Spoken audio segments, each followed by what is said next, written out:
Korban investasi Yusuf Mansur terus bermunculan, gugat ke pengadilan hingga geruduk rumah. Warga yang mengaku sebagai korban investasi dari program yang ditawarkan Ustaz Yusuf Mansur terus bermunculan dan melawan. Belum selesai gugatan yang tengah bergulir di pengadilan, rumah Yusuf Mansur turut digeruduk oleh sejumlah orang pada Senin, tanggal 20 Juni tahun 2022 kemarin. Sedikitnya 30 orang mendatangi kediaman Yusuf Mansur di Ketapang, Cipondoh, Kota Tangerang. Mereka adalah pengurus dan jemaah Masjid Darussalam Kota Wisata, Bogor, Jawa Barat. Mereka menuntut keuntungan dari investasi batubara yang sudah disetorkan ke sang ustaz sejak belasan tahun lalu. Sekretaris Yayasan Pelita 5 Pilar, Heri M. Jusuf, yang mewakili para korban mengatakan bahwa puluhan orang itu datang untuk berdialog langsung dengan Yusuf Mansur. Heri menceritakan, penggerudukan itu dilakukan Senin, pukul 9.15 waktu Indonesia Barat. Jam 9.15 waktu Indonesia Barat kita sudah di sana.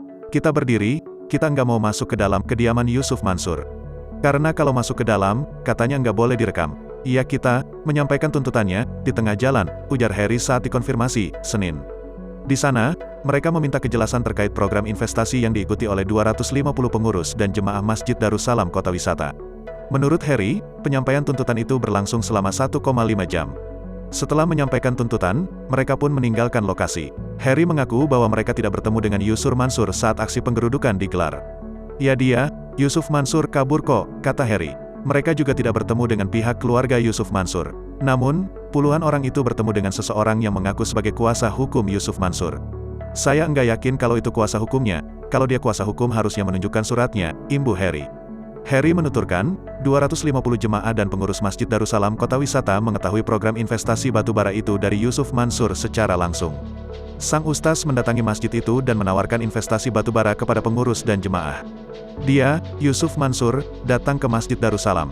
Terus dia mempresentasikan bisnis di dalam masjid, tutur Heri. Setelah itu, ratusan jemaah dan pengurus masjid tersebut sudah menggelontorkan uang investasi sejak tahun 2009 sampai tahun 2010.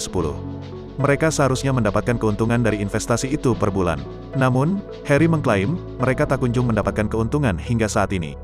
Investasi mulai 2009 akhir sampai 2010 awal, durasi investasi. Nah, sampai sekarang ini, enggak ada yang dikembalikan, ucapnya. Heri menyebut, hanya 2 orang yang awalnya sempat mendapat hasil investasi per bulan. Namun itu pun hanya berjalan selama beberapa bulan saja. Ratusan jemaah dan pengurus Masjid Darussalam Kota Wisata mengeluarkan uang untuk investasi dengan nominal yang berbeda-beda. Sebagai contoh, seorang marbot Masjid Darussalam Kota Wisata disebut mengeluarkan jutaan rupiah untuk investasi itu. Namun, ada juga yang berinvestasi hingga miliaran rupiah. Total uang yang digelontorkan para investor untuk program investasi batubara ini disebut mencapai 46 miliar. Dari 250 orang, investor, uang yang terkumpul waktu itu, mencapai 46 miliar, ujar Heri. Heri mengungkapkan bahwa ada salah satu investor, ustaz berinisial NK, yang bahkan menjual rumahnya pada 2009 untuk mengikuti investasi batubara milik Yusuf Mansur.